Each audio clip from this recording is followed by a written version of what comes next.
This concept helped establish freedom of religion and end federal fugitive slave laws and prohibition. See www.fija.org. That's Fully Informed Jury Association. Driver's licenses, license plates, and speed limits outside of corporations should be repealed. All preventive laws should cease to exist. Only laws which kill or injure innocent people or which destroy or damage their property should be treated as crimes. Prostitution, pornography, unless it directly injures innocent parties, all gambling and mere possession of weapons or ammunition should not be punished since they do not harm innocent people. A license is permission to do that which is illegal. It's not illegal to heal people, to nurse people, to assemble, to drive. Therefore, licensing, which tends to create monopolies and raise prices, should be ended in Ohio. I support the death penalty, but like any power of government, it should be used very sparingly.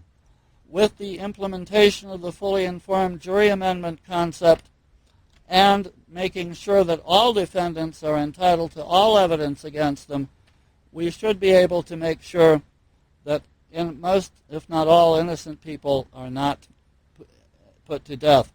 But there are some people who need the death penalty. Concerning corporations, I am becoming more and more dubious of them. They are immortal. They're not subject to pain. Therefore, it's difficult to punish them. Some of them, especially the ones that promote one world government and international banksterism and our enslavement, should be subject to the treason law. I will work to stop the police state, especially since 9/11, which I believe was an inside job. Vicious laws such as the USA Patriot Act, the repeal of habeas corpus, and other atrocities have moved us closer to a police state. To stay informed about this subject, see www.infowars.com, www.prisonplanet.com, and other Alex Jones sites. I regard him as the leading source of honest news information in our country. I also recommend Will Grigg's excellent blog, Pro Libertate, http://freedominourtime.blogspot.com. I favor repeal of the Ohio Patriot Act and all other anti-liberty state measures. I support nullification of all federal police state measures in Ohio and will oppose the Real ID Act.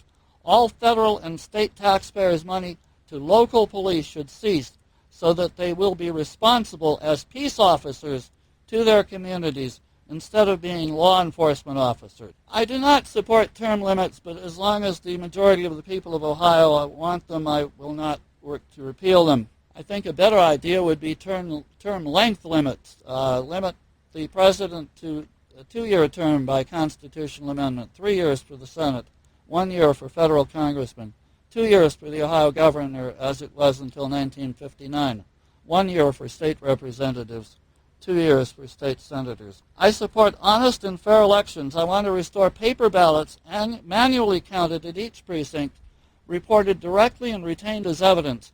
Ballot access requirements, which were designed to hinder alternate parties and independent candidates, should be reduced drastically and eventually eliminated. So should campaign finance and reporting laws, which are restrictions on the God-given rights which are guaranteed by the First Amendment of the Federal Constitution and by our Ohio State Constitution. Road safety. Concerning all of the other problems we face, I do not advocate privatizing roads now. We must avoid doing anything which would prolong the Depression. For more information about this subject, see The Privatization of Roads and Highways by libertarian scholar Walter Block. I favor the 85th percentile speed limit in all municipalities. http://en.wikipedia.org/wiki-speed_limit is a good source for that. Red light cameras should be abolished. Everyone is entitled to confront a human accuser. No municipal corporation should be allowed to maintain more than 10% of its revenue through traffic enforcement, and I'd favor that even if my district did include Lindale. The energy non-crisis needs to be addressed also. I favor ending all taxes, regulations, and restrictions on persons, companies, and other private entities in Ohio who discover, produce, manufacture, or distribute energy. Persons or companies who damage property should be required to compensate owners. Whenever the price of gasoline exceeds $3 per gallon, I favor a moratorium on gasoline taxes.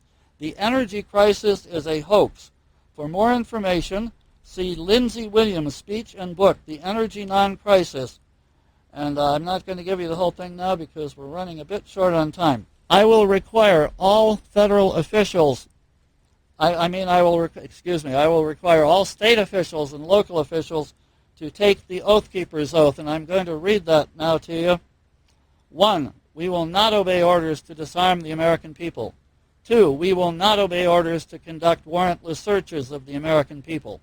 3. We will not obey orders to detain American citizens as unlawful enemy combatants or to subject them to military tribunal. 4. We will not obey orders to impose martial law or a state of emergency on a state. 5. We will not obey orders to invade and subjugate any state that asserts its sovereignty. 6. We will not obey any order to blockade American cities, thus turning them into giant concentration camps. 7. We will not obey any order to force American citizens into any form of detention camps under any pretext. 8. We will not obey orders to assist or support the use of any foreign troops on U.S. soil against the American people to keep the peace or to maintain control. 9. We will not obey any orders to confiscate the property of the American people, including food and other essential supplies. 10. We will not obey any orders which infringe on the right of the people to free speech, to peaceably assemble, and to petition their government for a redress of grievances. In other words, every soldier, every policeman, every government official, whether state, county, or village or township, is agreeing not to attack the American people. It's very sad we've come to a point where we even have to mention that they shouldn't do that. I support local autonomy so long as it does not restrict liberty. For example, communities should have the right to solve the deer problem, which afflicts many areas. Deer kill 150 people per year in the United States and Canada, more than are killed by any other animal. For information on that, go to www.freerepublic.com/focus/f-news/1536458-post. Also, a member of the state legislature has the opportunity to vote on federal constitutional amendments. The alleged 14th Amendment, which has been used by enemies of liberty to make the federal government supreme over the states, was never legally ratified. For information, see the illegal 14th from the Dan Smoot report of July 17, 1967, which is on my old website, www.mackoforcongress.com, and will soon be on my new website, God willing. If the 14th Amendment is submitted to the American people again, as Dan Smoot recommended at the end of his report, and as David Lawrence of the U.S. News World Report recommended, and as Congressman John Rarick also recommended, I will vote against ratifying it. But I will vote to ratify the Liberty Amendment to get the United States government out of all business and property ownership, and to repeal the federal income, estate, and gift taxes within 3 years. Again, the income tax was devised by Karl Marx. Again, my name is David Macko. My website is www.mackoforliberty.com. That's MACKOFORLIBERTY.com. You can email me at dmacko@ROADRUNNER.com, or you can call me and listen to my message regarding Obama and his communist government and the Republican rhinos at 440-248-8620. There is one other amendment that I will vote to ratify if I am elected and have the opportunity.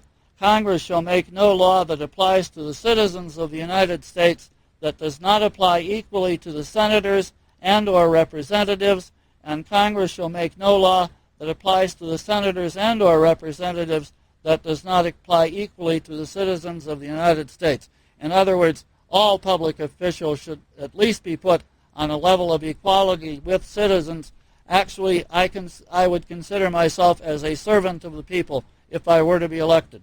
Also, if anyone wishes to help my campaign by distribution of literature or any other ways, please also contact me. Also, see the Libertarian Party, www.lp.org, and the Libertarian Party of Ohio, lpo.org. I've also been endorsed by Liberty candidates, another good site, at www.liberty-candidates.org. You can also find out more about me at www.votesmart.org, the Project VoteSmart group. The press release by Ken Mattis, our candidate for governor, can also be read at the lpo.org site. And so if any of you, also the mailing address of Macko for Liberty is Post Office Box 39233, Solon, Ohio 44139. Don't send more than $11,395. And you have to include your employer and occupation, because I've decided not to spend the whole campaign fighting state and federal election laws, which should be repealed. With the country on the verge of a third world war, an economic collapse, and a police state, I decided not to spend my whole time fighting the horrible election laws which restrict us. LPO.org, LP.org, MackoForLiberty.com. Thank you very much, ladies and gentlemen. Oh, I see I still have 2 minutes. Yeah, you've got 2 minutes. We started you late. Dave, go ahead. All right. Hit your website again. Okay, MackoForLiberty.com. Let me read a little bit about the 14th Amendment here from the Dan Smoot report. The 14th Amendment was not legally ratified, and this is important because the 14th Amendment is what turned the constitutional system upside down. Until the 14th Amendment, the purpose of the Constitution was to limit the federal government, to restrict it.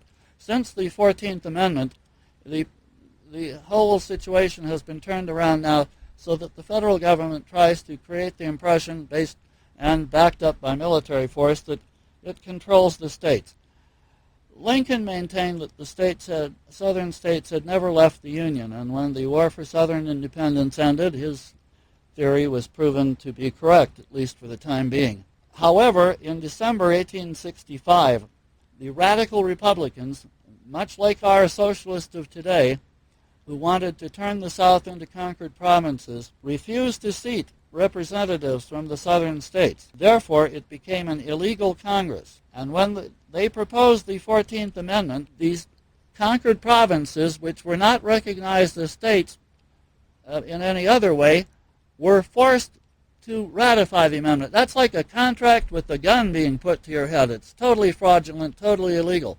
Actually, Ohio did not vote for the 14th Amendment until 2003.